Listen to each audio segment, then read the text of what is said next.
gusto saludarlo. Andrés, ¿cómo andás? ¿Qué decís? Bien, un placer estar acá. Has escrito con Gabriel Llorens Rocha un libro que va a dar que hablar, que acaba de publicarse hoy. Este es el primer impreso que vos tenés. Puede fallar economía y comunicación en 40 años de democracia, de Editorial Planeta. Es extraordinario. Es el abordaje de la economía en perspectivas comunicacionales en 40 años de democracia. ¿Estamos hablando de eso? Estamos hablando de eso. Estamos hablando de la dificultad que han tenido los ministros de Economía, los equipos económicos, para contar su historia a la sociedad. Ahí tenías varios capítulos, ¿no? Pero había, entre los capítulos que yo rápidamente, entre los títulos, encontré, por supuesto que la breve primavera de Bernardo es la que inaugura todo esto, que supongo que es el momento de mayor politización y de mayor interrelación a fines de los 80 y comienzo de los 90 entre la televisión y la política, ¿me equivoco? Correcto, los años 80 y los 90 estar en la tele era todo. Obviamente no había smartphones, no había redes sociales. Si no estabas en la tele, medio que no existías. Y ahí, bueno, Neustan con 40 puntos de rating haciendo un programa de política, digamos. exactamente. Tiempo Nuevo, el tío Bernardo, como Tato Bores, que era el otro gran comentarista político, desde el lado del humor.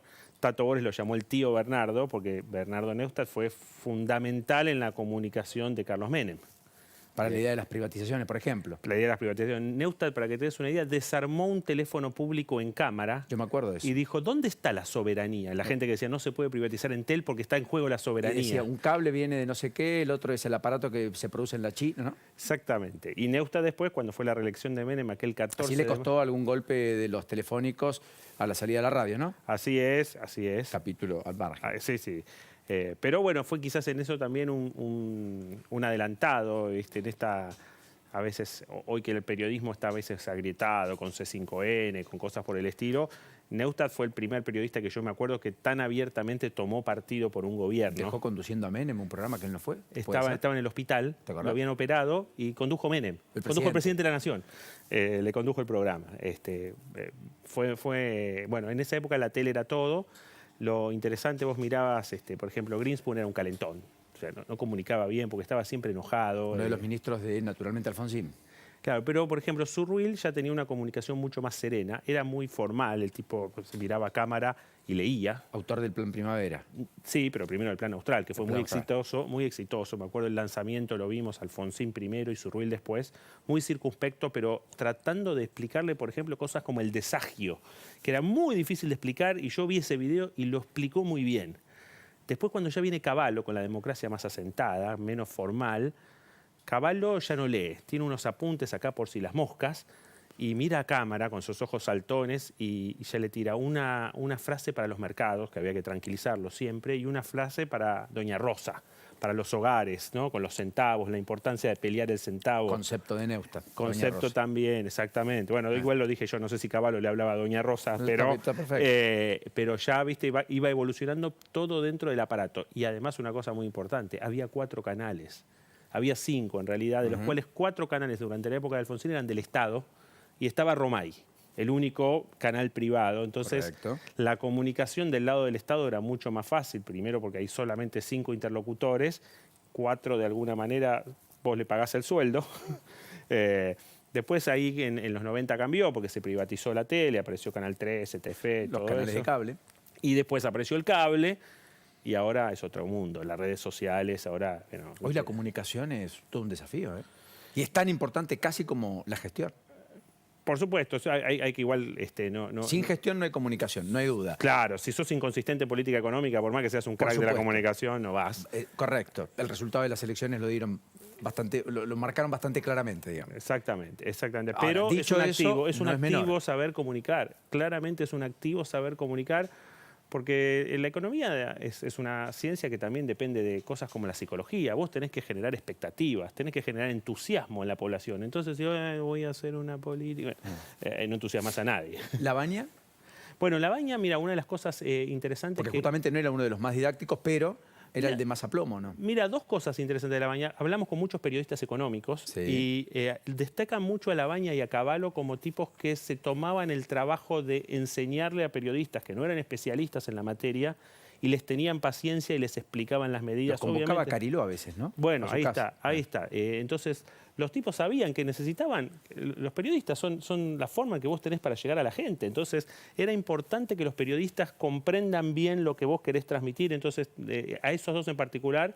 Y la otra cosa interesante de Labaña es no sobreprometer. Labaña mandaba presupuestos al Congreso con crecimiento del 3-4% en la época que la Argentina crecía al 7%. Era pijotero, porque además el excedente lo gastaba de manera discrecional desde la jefatura de gabinete de ministros. Bueno, eso le preguntamos y él dice que no, que en realidad una de las cosas que él decía es, si yo pongo 7, ya lo político me gasta 7. Si después pasa algo y crezco 3, yo no tengo forma de... entonces es mucho más fácil poner 3 y si creces 7 y te sobra la plata, vemos. O sea, Labaña como economista fue mejor que como político. No hay duda. Seguramente. A la postre, por los resultados, digamos, posteriores. Sí. Después vino el capítulo Vudú, más allá de algunos otros capítulos, porque vos tenés un capítulo acá muy atractivo, que es finalmente los 3 ministros y un estallido. ¿Querés contar un poquito de esos 3 ministros y un estallido? Porque es la analogía hace 22 años, ¿no? Bueno, claro, el tema de Machinea, de López Murphy y Cavallo, que bueno, terminó como todos sabemos en el 2001, ¿no? Donde ahí quizás también una cosa muy interesante, cuando llega Machinea y pone la famosa tablita de Machinea, el objetivo era dar credibilidad, es decir, mira, nosotros vamos a cerrar la brecha fiscal, entonces no vamos a necesitar financiamiento, entonces va a bajar la tasa de interés y la Argentina se va a recuperar. Yo creo que uno de los problemas que tuvo es que, más allá de que era una mala idea, creo yo, la tablita de Machinea, también no fue suficientemente bien vendida, no fue bien comunicada, y lo que podía ser una recuperación incipiente de la economía argentina terminó en una recesión más profunda. Después López Murphy, cuando hizo... Los 15 días, ¿no? Los Casi. 15 días, cuando él anuncia del plan, me acuerdo, un viernes a la tarde, y la tapa de Clarín del sábado fue el ajuste lo paga la clase media. Había la línea de flotación del votante de la Alianza. Y porque, por ejemplo, se metía con los fondos de la universidad, que la UBA siempre lo manejó los radicales. Y bueno, entonces un político que no puedo mencionar estaba ahí, llamó a los editores de Clarín y le tiraron la tapa el día siguiente y su reacción fue siamo fuori. Y efectivamente el lunes... Cambió también esa relación, ¿no? Antes decían, no, nadie resiste 3 tapas de Clarín. Bueno, ya cómo ha cambiado el mundo, ¿no? Ahora decir, nadie resiste 3 memes virales, 3 carpetazos de Twitter, si querés. ¿Tan así? No sé si tan así, pero claramente la forma del smartphone cambió la política, cambió la forma en que nosotros y toda la sociedad se comunica, se relaciona con la política. Y obviamente la política económica es parte de la política. Claro, ahora, qué desafío, ¿no? Porque si vos tenés que hacer todo en idioma de TikTok, son 15 segundos, 20, 30. Es título, el punto. Es otra historia. Ahí no hay manera de ir a la profundidad, de buscar cosas. Exactamente, y la verdad es que vos decís, mira, yo tengo este plan para el próximo gobierno, vos me das 10 minutos y yo te cuento el plan y yo te destrozo el rating. Digamos, ¿entendés? Porque no hay tiempo para escuchar 10 minutos a un tipo. Eso vale para una reunión. Si yo me reúno con empresarios, bueno, café de por medio, y me dan 10 minutos, media hora, 1 hora, y yo les cuento todo lo que voy a hacer como candidato. En los medios tradicionales es muy difícil. ¿De Vudú qué te quedó? Bueno, de Vudú, muy interesante. Quizás la obra más grande de Vudú fue en haber nacionalizado las AFJP. Sí, claro. Cuando el gobierno dijo la banca gana y se quedó con toda esa guita. Y bueno, lo hizo en un momento... Que le dio aire al gobierno en un momento muy delicado, de reservas en baja, recesión, etcétera, ¿no? ¿Sabes lo que tuvo Vudú ahí? Un timing espectacular. Porque lo hizo en octubre del año 2008, un mes después de que cayera Lehman Brothers. Correcto. Cuando el capitalismo global estaba en una situación muy, muy delicada, él dijo, bueno, en este bolonqui, hacemos lo de las FJP. Y hay una cosa muy interesante que tiene un poquito de actualidad. Vudú era el segundo del ANSES ¿de quién? Sergio Massa. Me dijo, yo veía cómo se operaba el off the record ahí. Vudú decía cómo se operaba el off the record de Massa. Claro, él aprendió eso. Bueno, hay una historia que cuentan que lo cita en un bar, en un café en Santa Fe y Libertad, y ahí le dice Vudú a Massa que quiere nacionalizar las FJP, vas a decir, te va a sacar. Entonces va a hablar con Néstor Kirchner Olivos, y efectivamente, no sé si Kirchner dijo sí, no. Pasó Cristina, dijo, ¿de qué están hablando? Y Néstor dijo, después te cuento. Y finalmente fue Néstor el que convence. Algo por el estilo. Fue así y fue una cosa como que Massa le dijo, estás loco, pero déjame ver. Y a los 48 horas lo llamaron a Olivos a que lo explique. Impresionante. Después vino todas las secuelas, lo que ya conocemos. Del periodo Macri, ¿qué te quedó? ¿Hubo un problema de comunicación en serio? ¿No se comunicó en serio el pasivo, lo que se encontró? ¿Fue un problema de jockey y gradualismo? ¿No? Mira, desde claramente hubo un problema ahí. Yo, digamos, la forma que me parece que hay que pensarlos, ellos decidieron no comunicar la herencia. Mucha gente lo critica, pero hay que entender el contexto. Decidieron no comunicar la herencia porque decían, nosotros tenemos 1/3 de diputados y 1/5 del Senado. O sea, a los 2/3 y a los 4/5 les tenemos que venir a pedir que nos voten. Si yo vomito todo lo que ellos me dejaron, sí, no me va a pasar ninguna ley. Ese fue el análisis que hicieron. A la postre vos decís, bueno, igual la tuviste muy difícil, quizás te hubiese convenido frente a la sociedad comunicar, pero ese fue el análisis. Lo que sí fue interesante es que, bueno, ya fue el primer presidente de smartphone, y la campaña de Macri ya fue una campaña de datos, de inteligencia, ya dejó de ser la campaña de los carteles de los viejos políticos, ya fue una campaña con muchísimo Facebook, en donde empezás con lo que ellos llaman conversaciones pequeñas con la gente, ¿no? Esto de ir y buscar la tapa de Clarín o La Nación para ver qué es lo que yo tengo que, lo que se llama en otra época el programa o la plataforma. ¿Te acuerdas de esa palabra? Plataforma. Los 80, los 70. Claro, bueno, ya no hay plataforma. A ver, vos que te interesa educación, yo te doy la educación a otro, ¿qué le importa? La economía. La segmentación sería. Exactamente, y eso, el smartphone. ¿Vos a quién seguís en Twitter? A los que te interesa, los que tienen algo para decir de lo que te interesa a vos. Demand. Y todo es on demand. Ahora, después venimos al proceso post-pandemia, que eso todo lo potenció aún más, digamos. ¿Correcto? ¿Está bien? El emergente, los influencers, los TikTokers, lo que vos quieras, digamos. ¿Cómo está comunicando el gobierno hoy? Bueno, yo creo que no está, digamos, la economía no la está comunicando bien, pero está haciendo, yo diría, lo que puede, porque, digámoslo todo, cuando la economía no funciona, el comunicador, no le puedes echar la culpa al comunicador, lo mismo vale para, no sé, el vocero de Cavallo de octubre del 2001, y los problemas no eran lo que generaba ese vocero. Entonces yo creo que hoy, Massa, ¿qué tiene? Tiene cierta protección periodística, y ¿qué es lo que consigue hacer? Por ejemplo, con lo que anunció el domingo el Plan Platita 2, son lo que yo llamo photo opportunities, ¿no? Decir, bueno, políticas en serio no tengo, 0 alas, tachame la doble. ¿Pero qué tengo? Y bueno, voy a decir que le voy a devolver a los jubilados el IVA, no sé qué. Vamos, un videíto, un Instagram, el lunes los diarios hablan de eso. Es lo que hay. Todo se agota rápido, ¿no? Rapidísimo. Este es un proceso de aceleración en el desgaste de la toma de decisión, no menor en un gobierno en salida. Esta frase no es mía, pero me encantó y la voy a repetir. Dice, esta comunicación a la masa es una historia de Instagram, dura un día. Perdón, repetilo.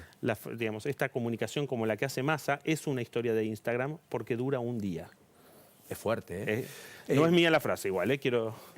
Andrés, no te puedo tener acá y no preguntarte por el aquí y ahora, aunque sea, tomémonos 2 o 3 minutos, fantástico recorrido, mucho vale la pena observar este libro. Puede fallar Economía y Comunicación de 40 años de democracia con Gabriel Llorens, hecho por el querido Andrés Borenstein. ¿Qué meta de inflación imaginás para el año? ¿Qué estás viendo en septiembre, más allá de lo que pasó en agosto? ¿Y qué tensión cambiaria supones?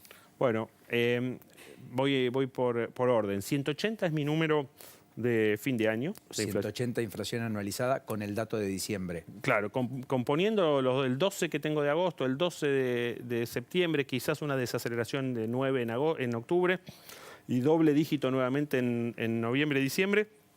Todo eso te hace llegar al año, si no me acuerdo el número exacto, era 181, pero pongámosle 180. Eso es el número. Hay algunos colegas que tienen más, algunos colegas buenos y respetados que tienen un poquito más, con lo cual te digo, me parece que tiene hasta sesgo al alza. El piso es 150, no hay duda. No, 150 lo vamos a pasar cómodo, cómodo vamos a pasar de 150. Triplicará Alberto Fernández el último año de su gestión la inflación que heredó de Macri 2019. Comodísimo, sí, Macri tuvo 53, si no me equivoco, el triple sería 160. Sería, hoy Massa o Alberto te firman el empate a eso. Nivel de desgaste y degradación, ¿no? Terrible. Así que, como te digo, septiembre va a ser bravo, porque acordate que como la inflación es un promedio, la devaluación vino el 14 de agosto, y entonces la bruta suba de precios de la segunda mitad de agosto va a pegar con todo en septiembre. Y bueno, la podés morigerar un poco, viste que no subieron el bondi y el subte y qué sé yo, pero la inflación va a venir brava. Y lo que pasa, el otro tema es la devaluación. Yo soy de los que cree que Massa va a cumplir su palabra de dejarle el 3.50 o 3.65, depende cómo lo mires, de tipo de cambio oficial hasta las elecciones, va a cortar las importaciones que tenga que cortar, pero va a llegar porque, bueno, todavía, viste, la elección está abierta, increíblemente todavía está abierta. Entonces, a ver, si es otra devaluación antes, probablemente sería un golpe muy duro. Sería el game over. Sería una especie de game over. Entonces, yo creo que el tipo de cambio, y por eso tengo que en octubre es probable que la inflación baje, pero baje a 9, no baje al 6 que tuvimos. ¿Y por qué una retroalimentación en noviembre? Porque ahí, tras la elección sí. Porque primero que después de la elección va a haber una devaluación y segundo, porque en diciembre va a haber una devaluación seguro. O sea, gane Massa, gane Milei o gane Patricia, el 13, 14, 16 de diciembre el tipo de cambio va a ser otro. Entonces, ¿qué va a pasar en noviembre? Cualquier empresario en su sano juicio que empieza a ver eso dice, bueno, yo no voy a esperar a ver cuánto devalúan. Subo un poco por las dudas y después ajusto en diciembre. Depende de quién ganes, va a ser una devaluación con plan o sin plan, quizás. Las devaluaciones con planes tienen de bueno que probablemente la inflación no te alcanza. En esta devaluación de Massa, que es la famosa devaluación sin plan, no sé, los economistas hace un mes teníamos un tipo de cambio esperado de 3,50 para octubre, pero en el camino íbamos a tener inflación de 7. Ahora vamos a llegar con el mismo 3,50 con inflación de 12. Con lo cual te lo comiste rápido. Te lo comiste todo, no solo rápido, y además te atrasa. Estás más retrasado el tipo de cambio. El 12 de agosto. Con lo cual, también eso juega en las expectativas. Bien. La gente dice, entonces si están más atrasados, ahora van a tener que devaluar más de lo que iban a devaluar. Subo el